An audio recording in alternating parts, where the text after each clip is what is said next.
তিরমিজি শরীফের 3592 নাম্বার হাদিস। আগে আমার সাথে বলেন আল্লাহু আকবার কাবীরা, আলহামদুলিল্লাহি হামদান কাসীরা,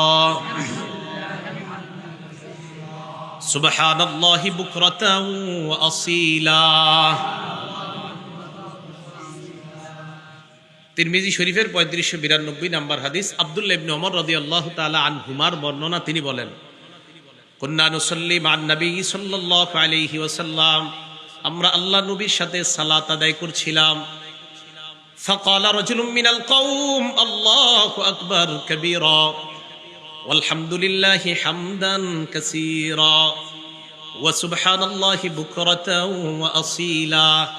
একজন এটা বলে উঠছে, নবীজি আমাদের দিকে তাকিয়ে বললেন মানিল কাইলু কালিমাতান কাযা ওয়া কাযা, এই তিনটা বাক্য কে বলছে?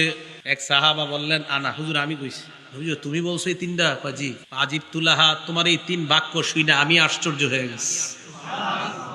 হুজুর আপনি আশ্চর্য কেন হয়েছেন?